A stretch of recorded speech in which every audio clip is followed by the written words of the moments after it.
Welcome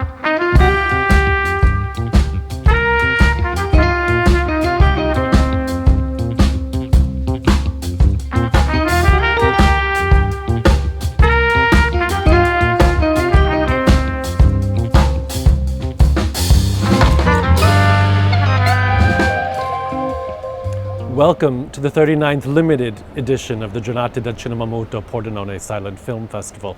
I'm standing here in front of the Cinema Zero, which was our birthplace. Back in 1982, this is where the first screenings were held in 16mm, as you can imagine.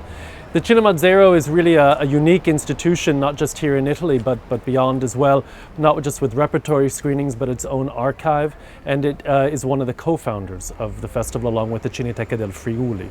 And indeed, actually, we still have screenings here every Saturday, the second Saturday of every festival, while the orchestra is rehearsing in the Teatro Verdi.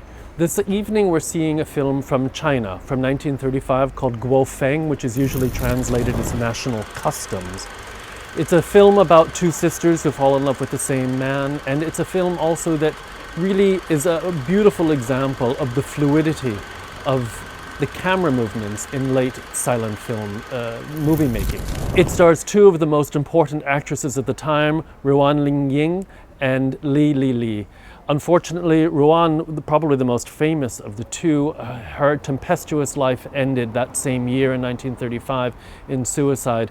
Her funeral was covered by international newspapers, and it was said that there were more people attending, and the fervor, the hysteria, one might say, was even more intense than that of Ruda Valentino several years earlier. Li, however, continued making films, acting as a teacher as well, and she died in 2005. While watching this film, I'd like you to pay careful attention to the depiction of working class life, as well as the side characters, the comic side characters, and it will be interesting to make a comparison on Wednesday evening with the Greek film The Apaches of Athens, which also has certain elements in a working class milieu and a comic side character.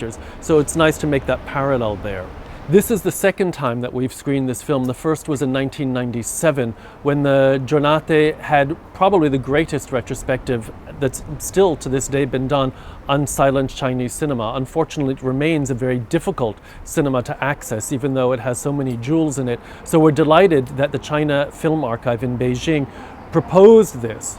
We show this new digitization that they've done, so we can once again experience the beauty and the importance of the country's productions from this rather turbulent era. We're also very fortunate to have Gabrielle Thibodeau, our wonderful Canadian pianist, who'll be accompanying the film.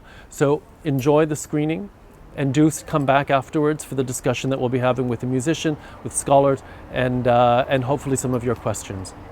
Enjoy.